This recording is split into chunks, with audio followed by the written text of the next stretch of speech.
इमाम जाफर सादिक, जिसको अल्लाह ने जन्नत बेचने का इख्तियार दिया। एक मर्तबा इमाम जाफर सादिक के पास उनका एक पड़ोसी आया और कहने लगा, हजरत मुझे घर बेचना है, मैं घर बेचना चाहता हूँ। फरमाया ठीक है, हमें बेच दो।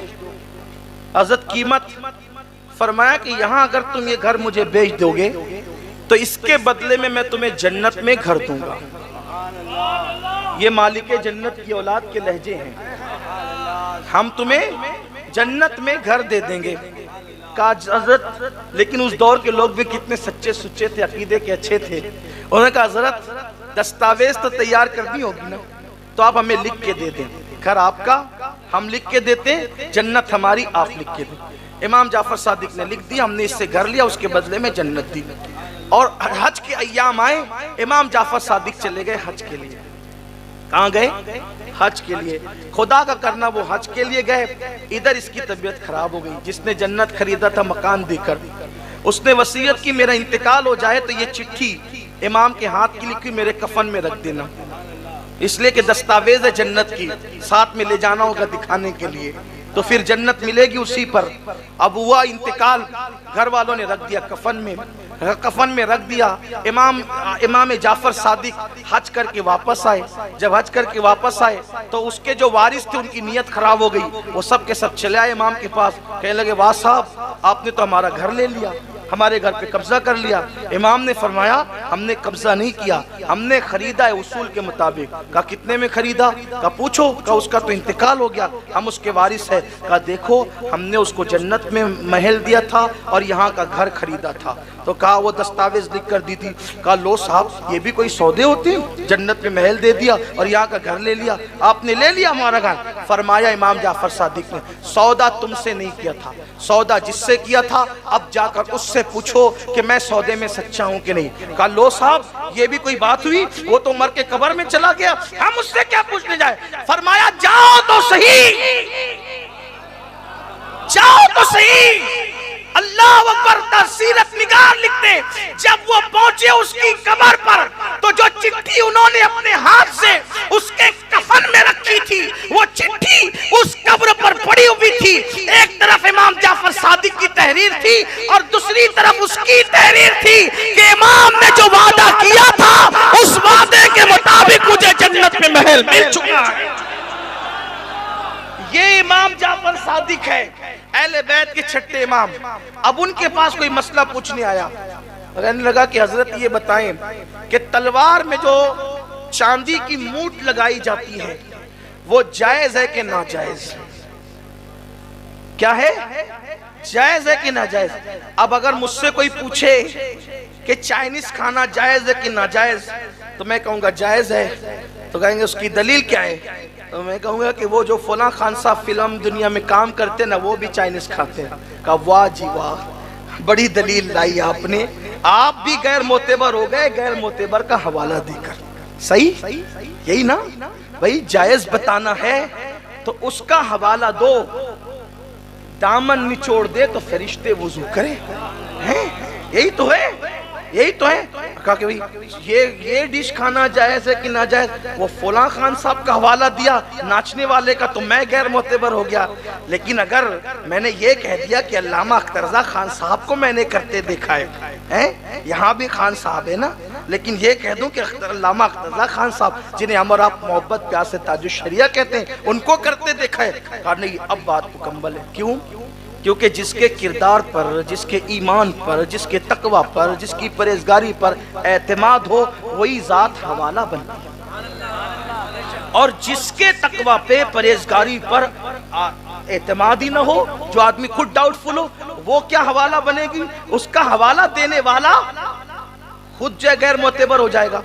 अब इमाम जाफर सादिक, तवज्जो कर रहे हैं आप, इमाम जाफर सादिक, इमाम जाफर सादिक जो हम हनफियों का हवाला, जो शाफियों का हवाला, जो मालिकियों का हवाला, जो हम्बलियों का हवाला, जो बहलुल दाना जैसे मजहूब का हवाला, जाफर सादिक सब का हवाला।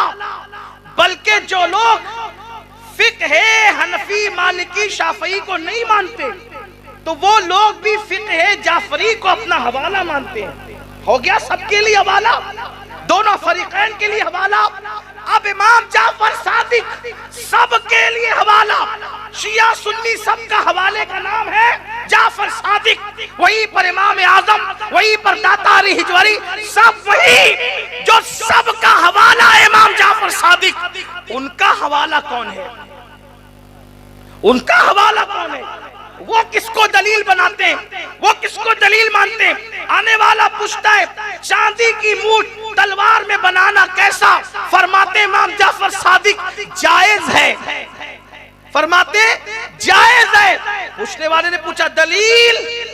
फरमाया अबू बकर सिद्दीक ने अपनी तलवार में चांदी की मूठ लगाई थी, तो चूंकि उन्होंने लगाई थी इसलिए जायज है। पता चला जाफर सादिक का मसलक ये है। काम क्या हुआ इसका मुझे कोई खबर नहीं। अबू बकर गलत नहीं कर सकते। अगर चांदी की मूठ तलवार में लगा ली तो अबू बकर की बात दलील बन गई। अब जितने काम अबू बकर ने किए हैं, अबू बकर के काम नहीं देखते, क्योंकि वो जात गलत कर नहीं सकती, इसलिए उन्होंने लगाया तो लगाना जायज है। तो आने वाले की नीयत में कुछ डामाडोल था, उसने कहा आप भी उनको सिद्दीक कहते हैं? आप भी उनको सिद्दीक कहते हैं? अब इमाम जाफर सादिक बैठे थे, खड़े हो गए और फिर कहते हैं हो सिद्दीक सिद्दीक सिद्दीक सिद्दीक सिद्दीक सिद्दीक। जब तक उनकी सांस नहीं टूट गई वो अबू बकर को सिद्दीक सिद्दीक सिद्दीक कहते हैं। वो सिद्दीक है, सिद्दीक है, सिद्दीक। और मौलाए कायनात को कहते हैं कि आसमानों से खुदा ने जो अबू बकर का नाम नाजिल किया है वो सिद्दीक ही है। नारे तकबीर, नारे रिसालत, नारे हैदरी, खानदान अहले बैत और सैयदना सिद्दीक अकबर। तो माल के बाद बारी आती है आल की। अब आल के मामले में सिद्दीक अकबर ने तरजीह किसको दी? कुर्बान। आपकी बड़ी मशहूर रिवायत है, आपका बेटा ईमान लाने के बाद सिद्दीक अकबर के साथ असकी बाबा बदर का मैदान कितना भयानक और दर्दनाक था। एक तरफ बाप, दूसरी तरफ बेटा, एक तरफ चचा, दूसरी तरफ भतीजा, एक तरफ मामू, दूसरी तरफ भांजा है। ये हुजूर के सहाबा हैं। मेरे अजीजों, नबी के लिए कोई दामाद नहीं छोड़ता यार, उन्होंने अपना बाप छोड़ा है। जो शहर में काबा था, काबा, वो शहर छोड़ा। हमें काबे से क्या मतलब? महबूब गया तो हम भी चले जाए। ये सहाबा है, लोग उनका किरदार आज मशकूक कर रहे हैं, जिन्होंने काबे वाला शहर छोड़ा, अल्लाह के नबी के लिए माल छोड़ा। और ये तो सिद्दीक अकबर है। इमाम तबरी लिखते हैं कि एक बार सिद्दीक अकबर यूं आस्तीन चढ़ा के थर थर कांपते हुए बारगाह मुस्तफ़ा करीम में हाजिर हुए। सरकार ने कहा ये तेरी हालत क्या है अबू बकर? अर्ज़ की हुजूर वो अबू कहाफा है ना, अबू कहाफा मेरा बाप, आज उसने आपके खिलाफ कोई जुमला कह दिया। अब उसको मैंने एक मुक्का मारा है, वो गिर के बेहोश पड़ा हुआ है। आया इसलिए हूँ, इजाजत दें उसको कत्ल कर दूं, या उसको कत्ल कर दूं, इसकी इजाजत दें, या फिर दुआ करें कि वो ईमान ले आकर वो भी आशिक रसूल बन जाए। रहमतुल लिल आलमीन के हाथ उठ गए, कहने लगे अल्लाह उसे ईमान की दौलत दे। फिर सिद्दीक अकबर का मुकद्दर ये हो गया कि उनके अब्बा भी सहाबी, अबू बकर सिद्दीक खुद भी सहाबी, उनके बेटे भी सहाबी, उनके पोते भी सहाबी।